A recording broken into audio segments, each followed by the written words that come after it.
I shot this video before and there wasn't enough sound, so let's try it again. So what happens is that I run into a lot of players at these clinics that we do, and incidentally, we have a low student-to-teacher ratio of either 2 students to 1 instructor or 3, and we can deal with stuff like this. So the basic issue is that these people will be playing a song and they'll get to a particular lick and their timing and everything kind of just falls apart because they get out of sync. And they're always wondering, well, how can I solve this? And the answer is drills. You take the same lick and you play it over and over, starting very slowly. Then people say, well, that's good, but I don't want to play, let's say, a drill or a measure 10,000 times, which if you do play it 10,000 times, you'll get it.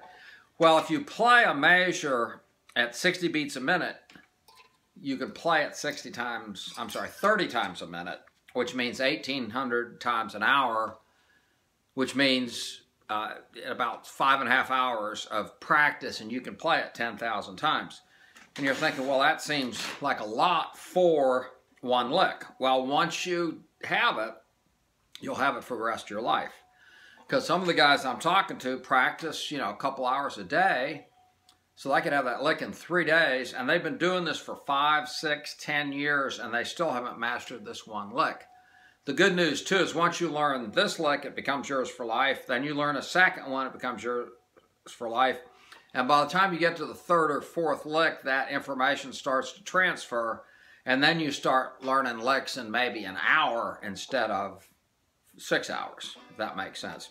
So, the other thing that motivates people to play, and why I enjoy playing things over and over again, is I'm looking for tone. In other words, if you're in perfect time, there will be a drive and a sound in your banjo that almost gives you serenity.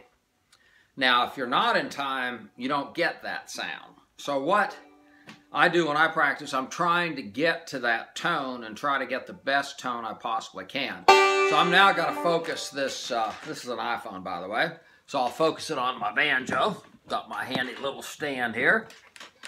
Okay, that looks pretty good. Now, let's say that I'm practicing a lick that I've played for probably 20 or 30,000 times. It's an intro to You Don't Know My Mind, and also Sitting on Top of the World. And here's how it goes. And I'm going to show you how to learn this lick in time. Even though after about a minute or two, many of you can kind of play the lick, but really you're not getting the sound that would be called driving or explosive. And the lick, very simply, is... Okay, so there's, so you play the 5th string, you play the 1st and 2nd strings together, then you play the 2nd string 1st fret and the 1st string open, then you play the 2nd string 2nd fret and the 1st string open. Okay? Now, when people play, when I look at them play, and let's say they're going to play Cripple Creek, they'll be sitting here something like this, and here's, you know, here their hands are. Say, let's play Cripple Creek. They immediately lift up their hands, place it on the banjo, and start playing. Now, there's no way that you can get a real solid takeoff moving your hands that much for one note, okay? So when I pick up a banjo, what I do is I get used to the banjo. I'll play a few notes. Make sure my picks are on. I'll put my left hand, get used to the feel of the neck. Maybe play a few things. You know, just a few little exercises. Then I'm ready to play Cripple Creek.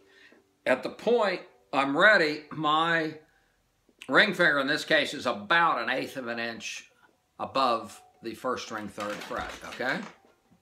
And my fingers of my right hand are about 1/8 of an inch from the string. So when it comes time to play it, here's what it sounds like.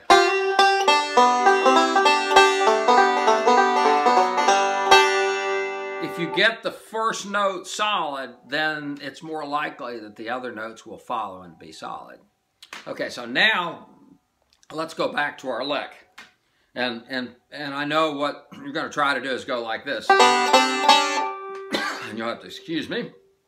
But what you do is you play the fifth string. Okay, I'll get a little closer. You'll notice you get different feels, different tone, and it sustains longer depending on where you are. In other words, if you're down here, you don't get as much sustain as you do up there. Okay, so you find that perfect place. So you play that note, fifth string, and then you play the first and second strings together. Okay, but you listen to it. So you want that sound. So here's what I'm going to do. I'm going to play it, and then you play it. 1, 2, 3, 4. Now you. 1, 2, 3, 4. Now you. 1, 2, 3, 4. The next note we hit is the first and second string again, but this time we've noted the second string, first fret. So here we go. Now when you hear these two notes, they're supposed to be equal. And the third one is going to be like that. So play it until the first two notes sound like this.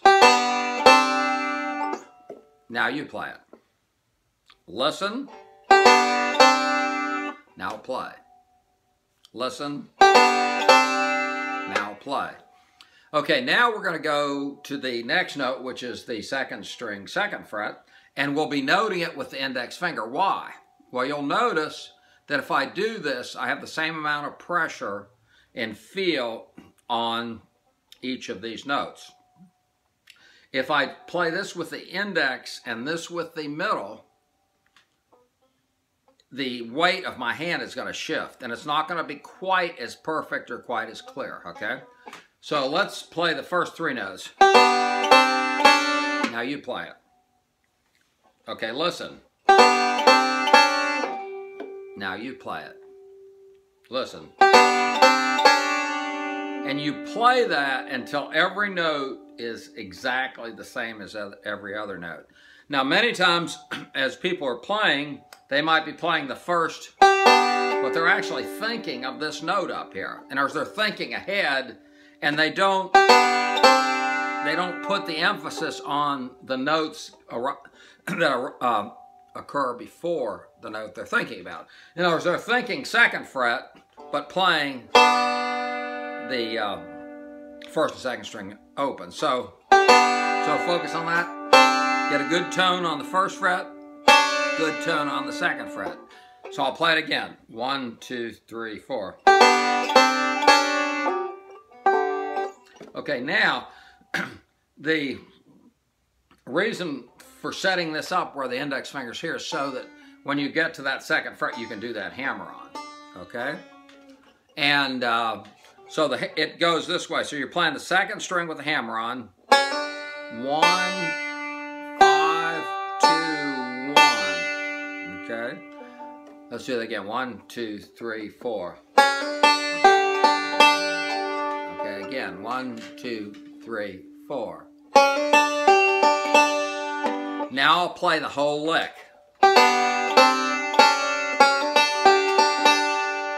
Now, it will take you anywhere from 3 or 4 minutes up to maybe 15 minutes to get this clear.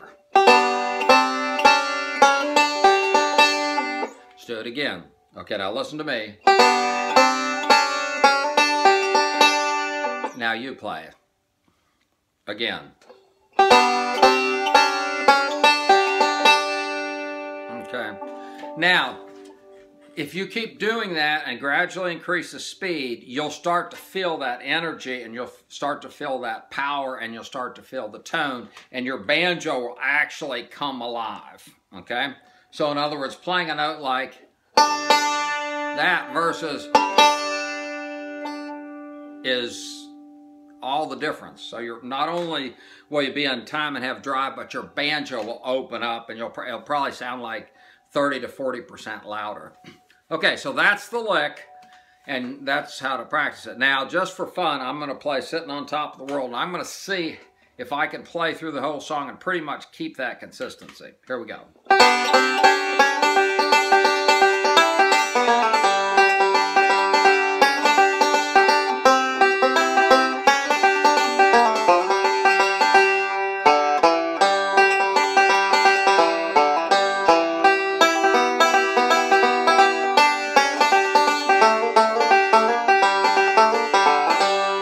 Okay, now the other thing that happens, if your banjo starts sounding great, you start playing in time, people are going to notice and we'll get a lot of compliments. So I'm going to play it one more time, and that'll be the end of this video.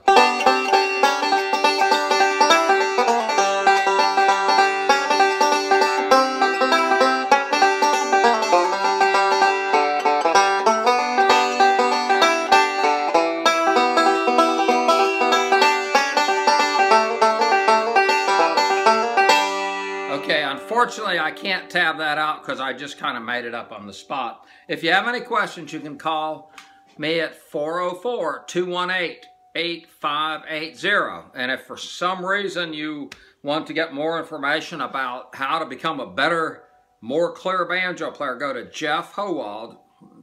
You have to spell it right. GeoffHohwald.com. And I give 2-hour lessons, 5-hour lessons, 10-hour lessons. I do clinics, and also teach at John C. Campbell. So have a great day, and hopefully we'll talk sometime.